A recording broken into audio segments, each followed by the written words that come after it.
અહીંયા આ રીતના હાથી છે ને પડ્યા છે જો ભાઈ, મસ્ત મજાના છે ને એકદમ જબરદસ્ત. આ જે છે ને ભાઈ મેઇન એન્ટ્રેસમાં સુશોભન માટે લાગવાના છે. આ બધી ઈંટું છે ને આ રીતના લીપણ કરી અને ભાઈ ચૂલ છે ને બનાવવામાં આવે છે. તો ભાઈ અહીંયા તમે જુઓ તો હજી તો પંખાના છે ને ભાઈ ઢગલા ને ઢગલા અહીંયા પડ્યા છે જો. એટલે આ પટ્ટો આ રીતના થાય છે, બે કલરમાં રહેશે. પછી તમે જે નિહાળશો ને જે મતલબમાં જે તૈયાર થઈ જાય પછી એનો લુક છે ને કંઈક અલગ આવવાનો છે. પહેલા તો બધાને જય શ્રી રામ. પવિત્ર ભૂમિ પાલીતાણા. અત્યારે આપણે હાલ છીએ પાલીતાણાની અંદર અને અહીંયા થવા જઈ રહી છે વિશ્વવંદનીય પૂજ્ય મોરારી બાપુની ભવ્યથી અતિ ભવ્ય રામકથા, જેની છે ને તડામાર તૈયારી શરૂ છે. હાલ તો છે ને એ થોડાક જ દિવસ બાકી છે અને ટૂંક સમયમાં બાપુની કથા છે ને એ શરૂ થવાની છે. તો એની તૈયારી જે છે ને એ હું તમને બતાવવાનો છું અને ખાસ આ જે જગ્યા છે એ કઈ જગ્યાએ આવી છે એ બતાવવાનો છું. અને બીજું તમારે જો અહીંયા રોકાવું છે તો રોકાવા માટે ઉતારા વ્યવસ્થા કેવી છે એ પણ તમને જણાવીશ. અને ખાસ બીજું અહીંયા તમારે આવવા માટે સ્પેશિયલી વાહનમાં આવવું કે બસમાં આવવું એ કેવી સુવિધા છે ને એ પણ તમને જણાવીશ. અને કઈ તારીખથી શરૂ થાય અને કઈ તારીખ પૂર્ણાવંતિની છે એ પણ જણાવીશ. તો કન્ટિન્યુ રહેજો અને ચેનલમાં પહેલી વાર હોય ને તો સબસ્ક્રાઈબ કરી નાખજો. તો પાછળ તમે જે જોવો છો ને એ મેઇન ગેટ છે, ત્યાંથી આપણે એન્ટ્રન્સ લેવાનું છે. પછી ધીરે ધીરે જેમ આગળ વધશું ને એમ તમને છે ને મસ્ત મજાનો ડોમ જોવા મળશે.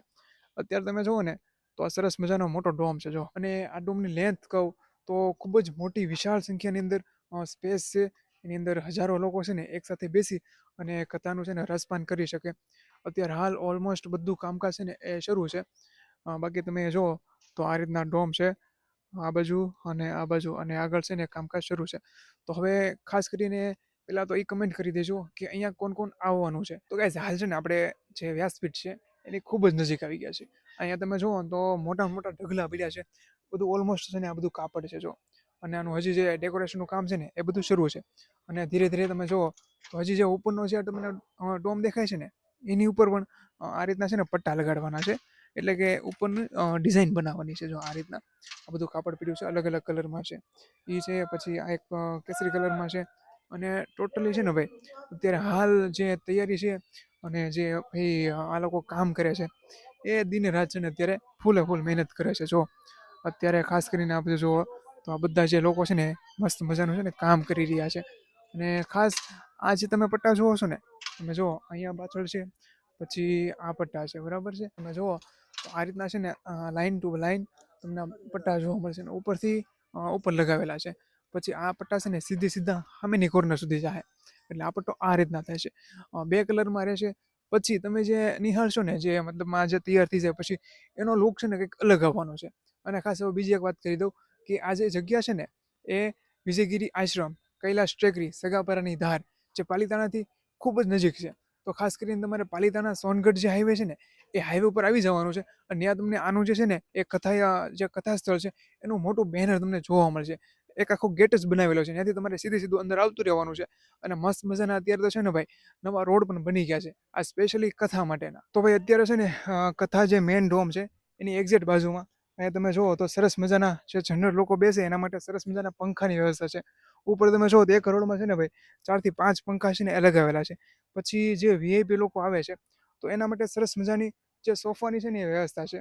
તો તમે અહીંયા જુઓ તો સરસ મજાના જે સોફા છે ને ભાઈ એ તમને મળી રહેવાના છે. અને સોફામાં છે ને અલગ અલગ તમને છે ને વેરાયટી જોવા મળશે. જો તમે આ સ્ટીલના અલગ છે, પછી અહીંયા તમે જુઓ તો આ ઢાકેલા છે ને એ તમને છે ને અલગ જોવા મળવાના છે. પછી જે મેઇન સોફા છે ને ભાઈ જેમ કહેવાય કે આગલી હરોળમાં બેસવાવાળા લોકો હોય જે વીવીઆઈપી કહેવાતા હોય એ લોકો માટે અલગ છે. તો એ લોકો માટે છે ને આ સોફા છે જો તમે. આમાં તમને ક્યાંય સ્ટીલ કે લોખંડ કે એવું કાંઈ નહીં જોવા મળે. પ્યોર ને પ્યોર છે ને ગાદી હશે, આમ બેહો ને તો ખૂતી જાવ એવી ગાદી હશે. તો આ બધા સોફા એ છે હાલ જે ઢાકેલા છે. અને આ બે ત્રણ બહાર ખુલ્લા છે એ તમે જુઓ તો આ રીતના એનું ફિનિશિંગ આવશે. તો હવે મેઇન તો જે કથા ડોમ છે એ આપણે સંપૂર્ણ જોયો છે, જેની અંદર સરસ મજાની જેમ કહેવાય કે તૈયારીઓ શરૂ છે. અત્યારે હાલ જે છે ને એ તડામાર તૈયારી કહેવાય, કારણ કે 24 કલાક છે ને આ લોકો મહેનત કરતા હોય છે. અને ખાસ બીજી હવે તારીખની વાત કરી દઉં તો તારીખ 18/4/2026 થી લઈ અને 26/4/2026. તો આ એટલા દિવસ છે ને ભાઈ અહીંયા જે રામકથા છે ને ભાઈ ખાસ કરીને રામના નાદ સાથે આખું જે પાલીતાણા છે ને એ ભાઈ ગુંજી ઉઠવાનું છે. તો ખાસ કરીને તમે હવે તમારા બેગ પેક કરો અને 18 તારીખ આવે ને એ પહેલાં તમે છે ને અહીંયા પહોંચી જાઓ. કારણ કે તમે અહીંયા પહોંચો અને તમારે રહેવા તો જોશે.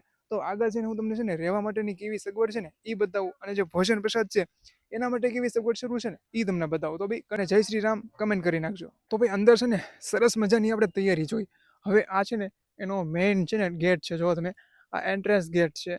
અહીંયાથી આ બાજુ ડોમ તરફ જવાય અને પછી હાલ જે અહીંયા છે ને એક મસ્ત મજાના બે હાથી પડ્યા છે.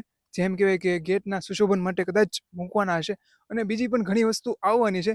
એટલે તમને જે હાથી છે ને એને પહેલા હું તમને બતાવું. જો અહીંયા આ રીતના હાથી છે ને પડ્યા છે. જો ભાઈ મસ્ત મજાના છે ને એકદમ જબરદસ્ત. આ જે છે ને ભાઈ મેઇન એન્ટ્રેસમાં સુશોભન માટે લાગવાના છે.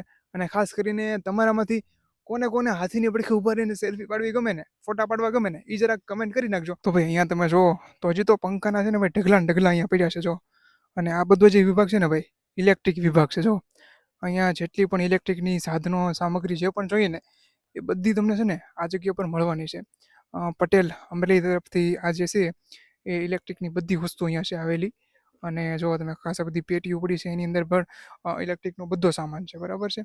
પછી આ બાજુ જઈએ તો અહીંયા પણ આ બધું જે હશે ને મોટા ને મોટા વાયર પડ્યા છે. જો આ બધા થપ્પા ને થપ્પા વાયરના તમે ઢગલા પડ્યા છો. તો આ રીતના બધું છે ને કામકાજ શરૂ છે. આ જગ્યા ઉપર છે ને ભાઈ લાખો લોકો માટે છે ને ધમધમતું જે રસોડું છે ને એની જબરદસ્ત તૈયારી શરૂ છે. તો અહીંયા તમે મારી પાછળ જુઓ તો વિશાળ ડોમ છે. એની અંદર છે ને ભાઈ જબરદસ્ત રસોડું છે ને એ ભાઈ બનવાનું છે. અને અહીંયા મોસ્ટ ઓફ છે ને બધી ચૂલો છે ને ત્યારે હાલ ગાળવાનું શરૂ છે. ખાસ કરીને જે પણ પ્રસાદી બનશે ને એ બધી છે ને ભાઈ ચૂલ ઉપર બનવાની છે. તો હાલો અંદર જઈને આપણે જોઈએ કે કયા ટાઈપના ચૂલું બને છે અને કેટલી સંખ્યામાં ચૂલની સંખ્યા છે કેટલી ઈ જોવાની છે. અને ખાસ હજી મોસ્ટ ઓફ છે ને ડોમનું કામ છે ને શરૂ છે. અને ડોમ પણ એટલો મોટો વિશાળ છે ને ભાઈ એટલે એમાં થોડોક ટાઈમ તો લાગે જ. તો ગાઈઝ અહીંયા તમે જોવો તો અત્યારે ડોમનું કામકાજ છે ને એ શરૂ છે. અને આ બાજુ પણ અહીંયા છે ને ફિટિંગનું કામ શરૂ છે. અને એટલો થોડોક એવો છે ને ડોમ બાકી છે. બાકી ઓલમોસ્ટ રસોડાનું કામ છે ને એ બધું થઈ ગયું છે. જો આ રીતના અહીંયા ચૂલું ગાળી દીધી છે. અને સામે જો જેસીબી જાય છે એ જેસીબી દ્વારા આ બધી જે છે ને એ ચૂલો ગાળવામાં આવી છે. બાકી તમે અહીંયા જે ઈંટું જોવો છો આ બધી ઈંટું છે ને આ રીતના લીપણ કરી અને ભાઈ ચૂલ છે ને બનાવવામાં આવે છે. તો તમે જોઈ શકો છો આ રીતના ચૂલું છે બધી. અને તમે જોવો તો બંને સાઈડ છે ને એ ચૂલ છે ને ગાળી લીધેલી છે. તો ભાઈ તમે અહીંયા આવશો ને પહેલાં તો તમે આ બધા ડોમ અને મંડપ જોશો ને એ તમારું મગજ છે ને ભાઈ એ ચક્રાવા ચડી જાય. કારણ કે આ જે જગ્યા છે ને તમે જુઓ તો આ જે માંડવા તમે જોવો છો ને આ મંડપ હવે આ રહેવા માટેના હશે અથવા તો પછી જે જમવા માટેના હશે. આ જે માંડવા છે ને એની જગ્યા છે ગણો ને તમે તો 10 થી 15 વીઘામાં તો ખાલી જસ્ટ આ માંડવા જ છે. આખો પટ્ટો છે ને એ આ રીતના માંડવાનો છે. હવે આ 10-15 વીઘા છે તો એની બાજુમાં જે આપણે રસોડાનો ડોમ જોયો એ ઓલમોસ્ટ 10 થી 15 વીઘામાં હશે. પછી અહીંયા જે ગ્રાઉન્ડ બનાવ્યું છે એ ઓલમોસ્ટ 40 થી 50 વીઘામાં હશે. તો તમે એ બધું જોશો ને તો તમે એમ થાય કે આ બધી વસ્તુ છે શું. તો અહીંયા તમે આવો ને એટલે સરસ મજાનું આયોજન છે રહેવાનું જમવાનું.